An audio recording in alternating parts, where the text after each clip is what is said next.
So this is Ruckus. He's 9.5. He's a handsome German descendant Rottweiler. He's about 124 pounds right now, 125 pounds. He could probably lose a pound or two. He's getting pretty lazy in his old age. And but we almost didn't have him that long. About 5 years ago, he was walking around on our property. He's got a sore leg right now, but he was walking on our property, which is clearly marked, and he found a coyote snare. Now, fortunate for us, Ruckus has such a large head, and the coyote snare hung up on his ear on this side, and that saved his life. So instead of the snare, and I don't know how many of you guys are familiar with coyote snares, but snares have a locking mechanism on them which doesn't allow them to loosen. So the tighter they get, they don't loosen, they stay tight. And instead of tightening around his neck, it tightened over his ear right here. If you can see this notch in his ear, there's a little notch right here. A little notch right here. As far as kind of hidden it over the ear, there is one there. And so the snare hung up on his ear and went, put your head down for me, big guy, and went right here, and the fur never ever grew back.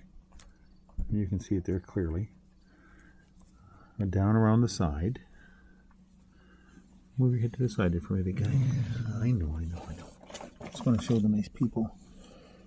Anyway, that line, he's not being cooperative right now, but that line comes, you can see the line right here. It goes to the ear. It went over the ear, down around here, under his neck, and back up over his ear. And that's what saved his life, was his ear. And so instead of choking him out, it was over his ear. Now, I know a couple of people that have lost their dog walking through the wilderness with them, and they got caught in a snare, and you can't loosen it with your hands, and the dog is panicking. And a snare is 7/7 aircraft cable. Now, I've got nothing against hunters or responsible people doing things responsibly in the woods than doing things legally and responsibly. I'm not that person out there telling you what you should and shouldn't do, but you shouldn't be trapping on my land, which is clearly marked, where my animals roam, and my little animals too. So we never did find out who set the snare, and it's probably just as well, because I was pretty upset, and Ruckus wasn't too happy about it either. Very big guy. So he's fine. No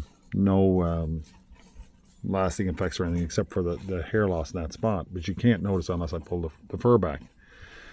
But I was looking for him, and I had wire clippers with me, which I always carry in the fall when the trappers are out, because I've known people that lost dogs within a couple of minutes, and they couldn't do anything. They couldn't loosen it. The dog's freaking out, and the dog chokes out.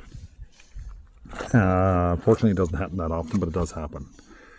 And if you think that you're going to cut a 7/7 cable with a cheap Chinese pair of side cutters made for a copper electrical wire, you better be really strong. It's not going to happen. You need linesman pliers to cut that cable. And I was able to slide it in between his ear here and cut the cable and release him. And of course, this is a very good dog.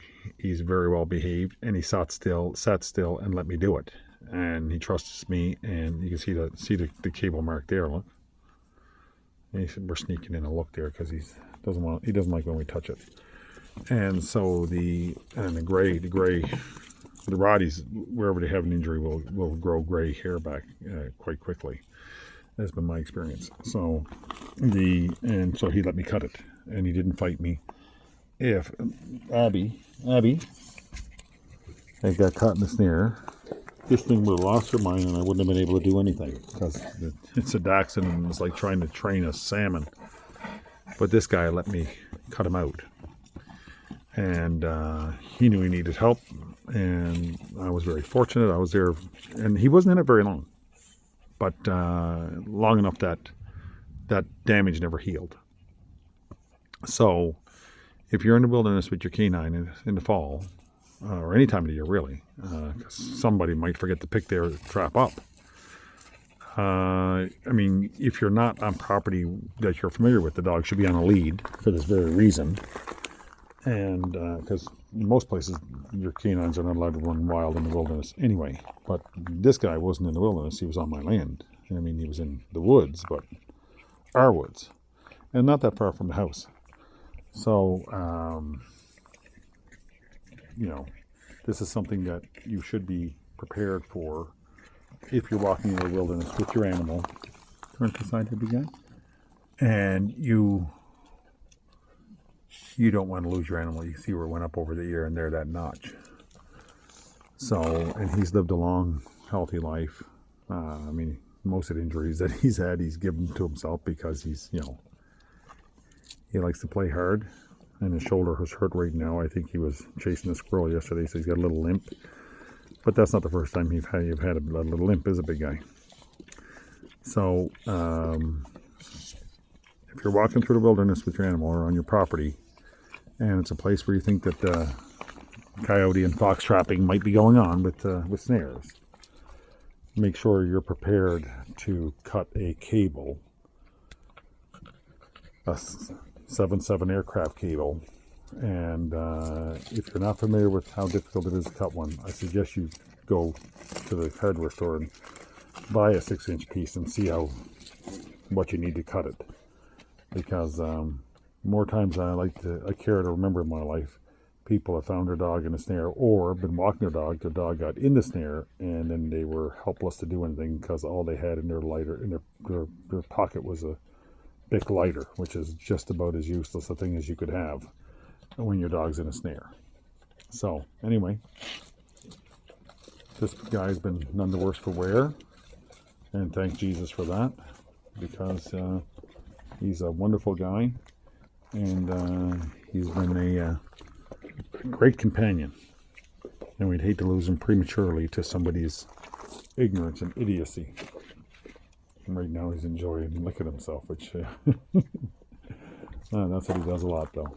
Ruckus, say bye to the nice folks. Handsome boy. I hope this helps somebody.